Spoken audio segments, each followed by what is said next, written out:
Yeah,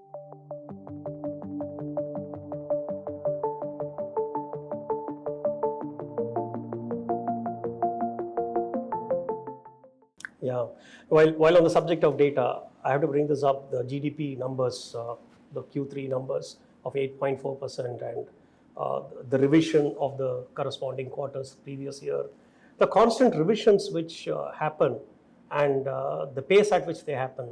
How does someone who's following the economy, whether it's a researcher or an analyst or a policy maker, and how do they make peace with this kind of revisions? I think this is par for the course in every country in the world. I was talking to some people before we got into this stage here. For example, the employment numbers in the United States goes through, it's a monthly data, it goes through 2 revisions or 3 before the year is over, and then at the end of the first year there is 1 revision. At the end of year 5 there are further revisions, and the number at the end of year 5 will look completely unrecognizable from the initial number which you would have got, and this happens. I mean, this is therefore par for the course as more data points come. Initially they are based on incomplete samples, and so what is happening in India is not unusual at all compared to any other country.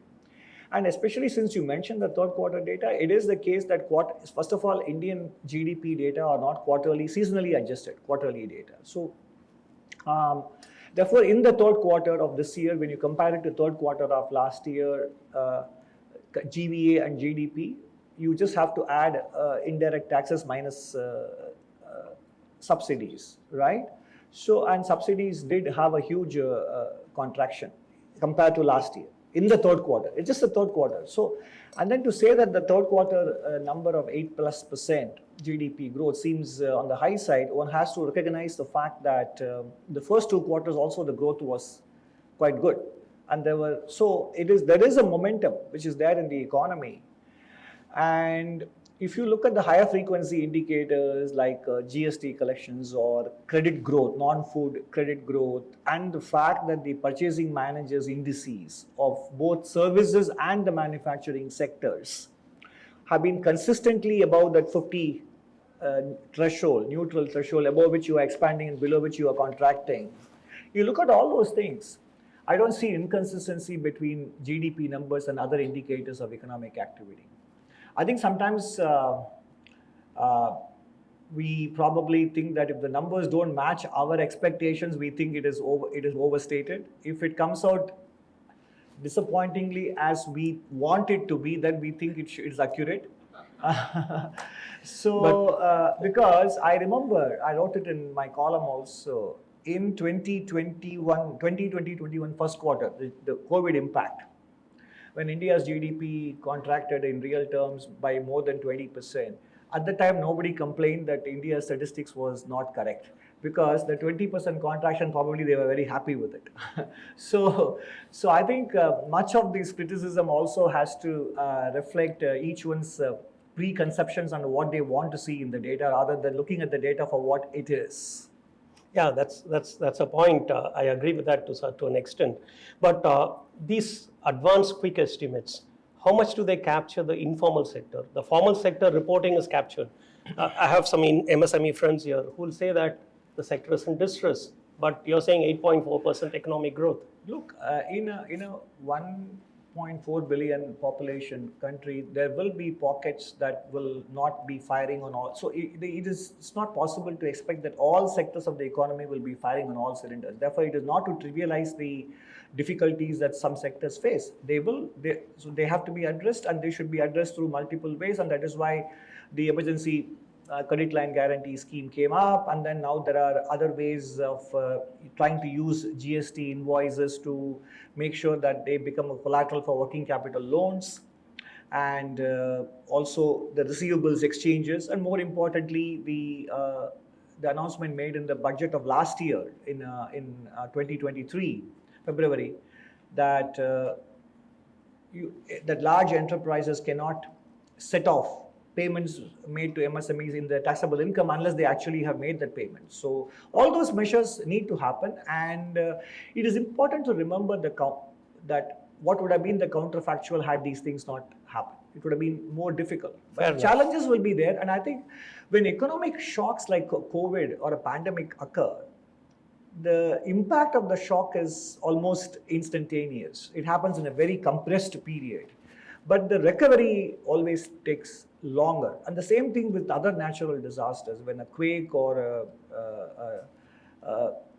any other natural disaster happens, or a storm or a tsunami, the negative impact is immediate, but the recovery and the restoration take longer periods, several other quarters. And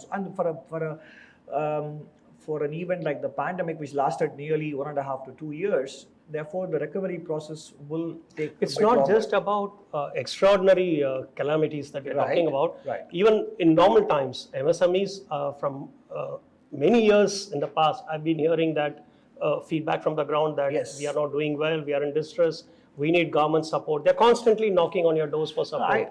Look, you are right, Raghuvir. I think, see, again, my answer to this is the same as what I told you about the skilling issue. If you say that there is an issue that needs to be, that still is a work in progress, I would agree with you that it is a work in progress, and it will be the case. Because if you look at the fact, do we have a Mittelstand, as they say in Germany, a medium enterprise size sector of that size? We don't have it, and we need to get there. But if you look at if you get down to data, see, anecdotes are powerful, stories are powerful, data is dull, but that is where the truth is, right? And we tend to get influenced by anecdotes, and as Daniel Kahneman, who passed away recently, always said humans tend to latch on to negative stories much more than they latch on to positive stories. That is hard-coded in the human DNA. So we have to keep those things in mind. But if you look at the data, you look at the annual survey of industries, which just came out last month, up to 21-22, the fact is enterprises with more than 100 workers compared to factories with less than 100 workers, they have been growing faster. The job creation in those factories which have at least 100 workers is faster than job creation in those which are less than 100 workers. And these are the ones that employ more workers. So we do need to address, and that is why I gave you the examples of actions that are being taken.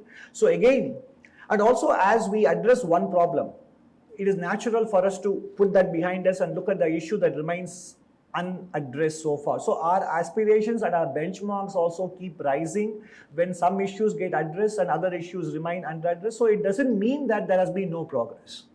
I think we need to make this distinction between expectation and aspirations versus issues. And the fact that expectations keep getting revised higher is also a sign of progress. And therefore, there will always be a set of expectations that will remain unfulfilled, and that will be the action for the future, and that is par for the course. It doesn't mean that the stock of issues that you faced 20 years ago are still the same. They are different. Got that, yeah.